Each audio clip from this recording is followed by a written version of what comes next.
তুমি কে বাবা? কিন্তু তুমি আমার জায়গায় নামাজ পড়তেছো কেন? পুরা দুনিয়াটাই তো আল্লাহ, তার সৃষ্টি করা জমিনে তিনি আমাদেরকে পাঠাইছেন তার ইবাদত করার জন্য। তুমি যে আমার জায়গায় আমার অনুমতি ছাড়া নামাজ পড়ছো, এখন আমি যদি ক্ষতিপূরণ দাবি করি তাইলে কি হইব? নামাজ ফরজ, আল্লাহ তাআলার হুকুম, এটা পড়তেই হইব। আল্লাহর হুকুম পালনের জন্য যদি আমার জীবনও দিয়ে দিতে হয় আমি তাতেও রাজি আছি। তুমি যদি টানায় 1 বছর আমার লেগা বিনা মায়নায় কামলা খাটতে পারো তাইলে আমি তোমারে ক্ষমা করে দিতে পারি। ঠিক আছে। আপনি আমার পিছু কইরা বেড়া বাড়ি পর্যন্ত চলে আসছেন? না না, আমি আপনার পিছু নিয়ে আসি নাই। তাইলে কেন আইছেন? ক্ষতিপূরণ দিতে আইছি। আপনার আব্বা কইছে আমি 1 বছর আপনাকে বাড়িতে কামলা খাটলে তিনি আমারে মাফ করে দিবেন। আমার আব্বা কই? আরে রাস্তা দেখা দিয়া কই জানি চলে গেলেন। আপনি কি বলদ নাকি? আপনি তো এই সুযোগে পালাই যেতে পারতেন। পালায় যাব কেন? তারে আমি কথা দিছি, কথা দিয়া যদি কথা না রাখি তাহলে তো বরখেলাপ হইল। কথার বরখেলাপ করলে আমি কিয়ামতের দিন আল্লাহর কাছে যাই কি কৈফিয়ত দিব? আপনি কি আল্লাহরে অনেক ডরান?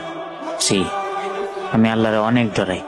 তো তার থেকেও বেশি আমি আমার আল্লাহরে অনেক বেশি ভালোবাসি। তুমি তো দেখি সত্যি সত্যি আসছো, তো ভাবছিলাম এই সুযোগ হয়তো তুমি পালাই যাইবা। তুই ওর ঘরটা ওরা দেখাই দে, যা। আসুন আমার লগে।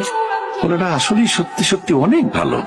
জানো নাই চিনা নাই, হুট করে রাস্তা থেকে একটা পোলারের বাড়ি থেকে জায়গা দিলেন।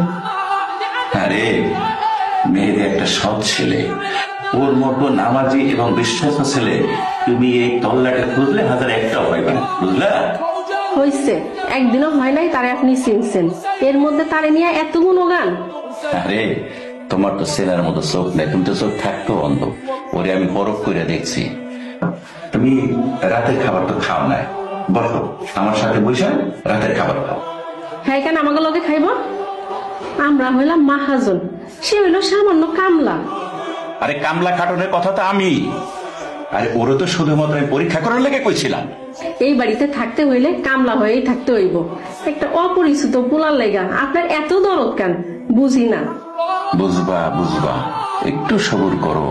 কোনো সমস্যা নেই, আমি কই কি আমার বাঘের খাওয়ানটা দিয়ে দিলে আমি ঘরে নিয়ে গিয়ে খাইতাম। আপনার একটা কথা কইতাম। কোন না? মানুষের ভাগ্য কত আজব, তাই না?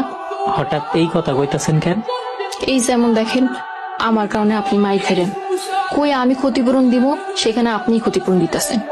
সবার ভাগ্যই আল্লাহ তাআলা নির্ধারণ করে রাখছেন, তিনি উত্তম পরিকল্পনাকারী। তাও আপনার ডর করে না যদি আপনার লগে কোনো অঘটন ঘটে যায়?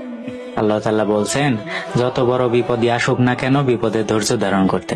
ধৈর্যশীলদের আল্লাহ তাআলা পছন্দ করেন। মানুষ মানুষের সামনে দেখে বিশ্বাস করতে পারে না, আর আপনি আল্লাহরে না দেখা এত গভীরভাবে বিশ্বাস করেন। জি, আমি বিশ্বাস করি, এবং আমি এও বিশ্বাস করি যে তিনি এক এবং অদ্বিতীয়।